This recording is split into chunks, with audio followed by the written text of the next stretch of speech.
Short time में सादा तरीके से बहुत ही कम चीज़ों के साथ और बहुत जल्दी बन जाने वाला मटर पुलाव, वाइट मटर पुलाव कैसे बनेगा ये आप आज मेरे साथ सीखेंगे। बिस्मिल्लाहिर्रहमानिर्रहीम, अल्लाहुम्मा सल्ली अला मुहम्मद व अला आलि मुहम्मद। अस्सलाम वालेकुम। शुरू करते हैं अपनी रेसिपी। आधा कप जो है वो मैंने ऑयल ले लिया। ऑयल में मैंने एक मीडियम प्याज जो है वो कट करके डाल दिया। प्याज को हम मीडियम टू लो आंच के ऊपर हम इसको भूनेंगे तकरीबन कोई 7 से 8 मिनट, ताकि इसका जो कलर है ना वो थोड़ा सा चेंज हो जाए। लेकिन इसको हमने ब्राउन नहीं करना, बस हल्का सा चेंज करना है। ये आप देख रहे हैं जितना मैंने चेंज किया बस आपने इतना ही करना है। हल्का सा पानी का छींटा लगा के तो हम इसमें मटर डाल देंगे। मटर जो हैं वो भी मेरे पास आधा किलो हैं, आधा किलो लिए थे और उसमें से दाने ये इतने रह गए थे।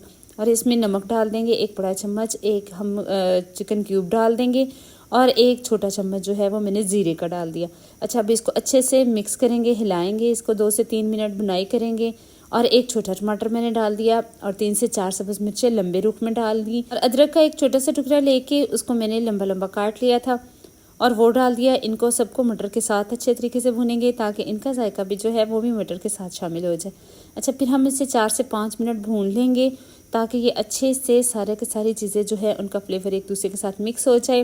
पानी डाल देंगे। पानी जो है वो आप अपने मुताबिक डालेंगे। मैंने आधा किलो चावल लिए थे और इनको अच्छे से धो के तो इनको 1 घंटा पहले भिगो दिया था। तो मैंने 1.5 ग्लास जो है वो इसमें चावल लिए थे, तो 3 ग्लास मैंने इसमें पानी के ऐड किए। अब हम इसको ढक के इसके बॉयल होने का इंतजार करेंगे। फिर इसमें हम पानी में अच्छा सा बॉयल आ चुका है। अब हम इसमें चावल ऐड कर देंगे और चावल डाल के तो हम इसमें अच्छे से एक दफ़ा चम्मच चला देंगे।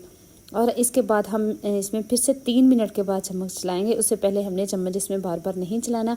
और साथ ही 3 मिनट के बाद हम इसका नमक चेक करेंगे। तो नमक जो है वो मुझे थोड़ा सा कम लगा, 1/2 चम्मच मैंने और डाल दिया। और अब ये नमक जो है वो थोड़ा तेज़ होना चाहिए, जब आप चेक करें तो आपको तेज़ वाला नमक लगे, फिर ही ये चावलों में बुरा होगा। और इसके बाद ये देखिए चावलों की ये कंडीशन आ गई है। चावलों का पानी बिल्कुल खुश्क हो गया। मैंने चम्मच बिल्कुल नहीं चलाया। अब हम इसको दम पे दे देंगे। दम पे इसको हम रखेंगे 5 से 7 मिनट। लेकिन दम पे रखने के लिए मैंने ये आंच पहले तेज़ की हुई है।